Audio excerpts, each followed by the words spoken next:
Welcome back, everybody. In celebration of the long weekend ahead, we're raising a glass to Trailblazing Canadian wineries. So these industry pioneers are leading the way in many areas, like new winemaking techniques and strong environmental practices. Yeah, and they're also leading in the quality of wines they produce. Here to highlight her top picks from across the country is Natalie MacLean, who offers Canada's most popular online wine classes.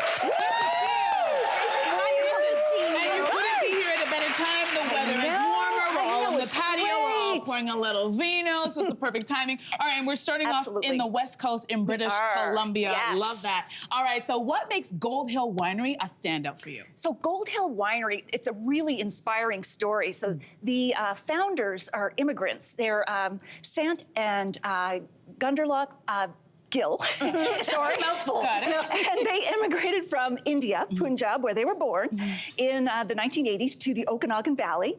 And they worked on a fruit farm for years and saved their money. And then they were able to buy this really prestigious land on the Golden Mile in the heart of the Okanagan and plant vines there. Wow. And what's really neat is that the entire management team as well, they're all women, including the winemaker, Val Tate, who is renowned, not just in BC, but across the country, and she immigrated from Mexico City. I love this story. This is so exciting. And what's really exciting for today is we're going to shake things up and not do the normal white to red tasting. We're starting with the red. Exactly. So tell us about the red we're starting with. Absolutely.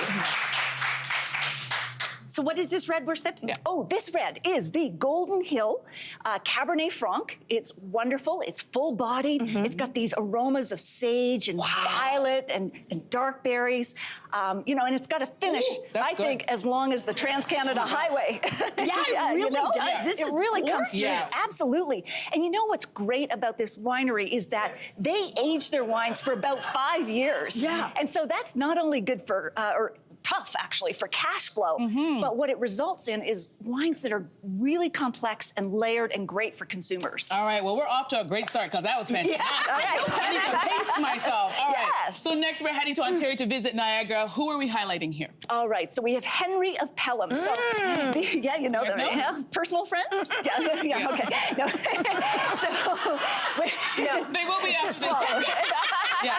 Exactly. So when brothers Matt, Dan, and Paul were teenagers, they did not go to summer camp.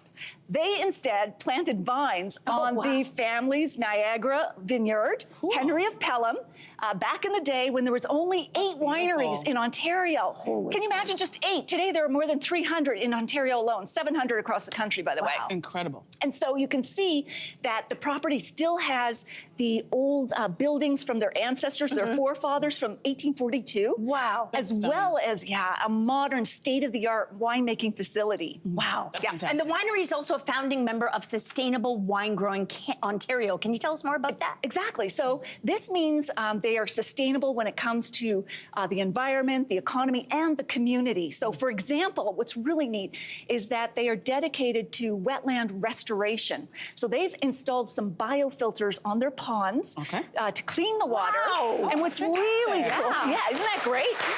And what's really cool is that they use less water than wineries that are located in desert conditions, even though they're surrounded by lakes. Good for them. That's fantastic. And I understand that they are the pioneers of red. So what have you brought for us today? So taste Baco Noir. It's as Canadian as a plaid shirt, I'd say. It's full-bodied. Imagine sitting around a campfire, sparks going up into the dark sky, but you've got dark blackberries. Oh, that's good too. Campfire smoke. I mean, good. So Henry of Pelham, they're going to be your friends too by the end. Henry, we can become best friends. That's delicious. Okay. Awesome. So we're staying in Ontario, but moving a bit further east to the Grange of Prince Edward. So what sets this winery apart? All right, so Niagara may be the best known Ontario region, but Prince Edward County, there's some really exciting wines emerging here, like the Grange of Prince Edward. And so what they did is they went without crops for 2 years because they did a complete vineyard rejuvenation project. Yeah, they pulled up all the vines and then planted thousands of vines That's a lot by hand, nothing mechanical. And so now they're literally, you've got the fruits of their labors in this lovely estate rosé. Well, Give it a tell try. us about this rosé. Yeah, so it's just bursting with, yes, That's that. gorgeous. Bursting with that watermelon, fresh strawberries, you know, lemon, and it's just beautiful. Be great with Andrea's in all trouble. kinds of things. She's liking 3 for 3. I need a straw is what I need. This is so I good. love it. Beautiful. This is summer in a glass. Isn't it? Gorgeous. Summer This in is a wonderful. glass. Yeah, this is Yes. wonderful. Next girls' night, you guys know what to get. All right. So Okay. next up, we're headed to Domaine de Riche in Quebec. So what makes this winery so unique? Okay, so on this property, they've got more than 235,000 different plant species. Wow. So they're a leader in biodiversity, and you know, each plant can attract up to 10 different insects and butterflies, so their vineyards are just teeming with life. Gorgeous. That's beautiful. All right, so what are we sampling from the Domaine de Riche? Oh, I love that. That I love sounds my French classes in school just came in handy. Yes, very nice. Quelle est la date aujourd'hui? So we've got Le Stand Bridge, and it is just this vibrant white wine, bracing and crisp. It's made from Vidal grapes. It'd be great with Le Poutine. Yes, Le oui. Poutine, cut through Oui. that richness, or a triple Quebec cream cheese. Can you imagine? Oh, All wow. right. This has been fantastic, and I'm so excited for the last one we're ending Yes. on, because it's from the East Coast in Nova Scotia. Who is the trailblazer you're highlighting? Oh, yes. Represent. All right, my people. From the East Coast, too. Okay, we've got Gina Haverstock, who won the 2024 Winemaker of the Year Award. Yes. Oh, wow. So this is Congratulations. such a prestigious award.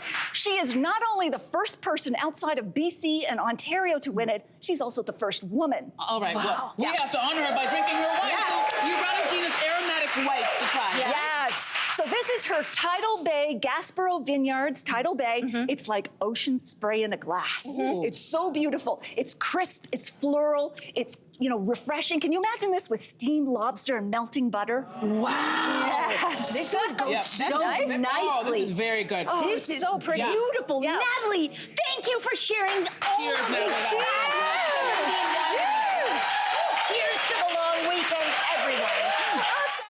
Hey there, what did you think? Drop your comments below and join the conversation. And don't forget to like and subscribe so you can find more on everything from food and fashion to pop culture and current events. See you soon.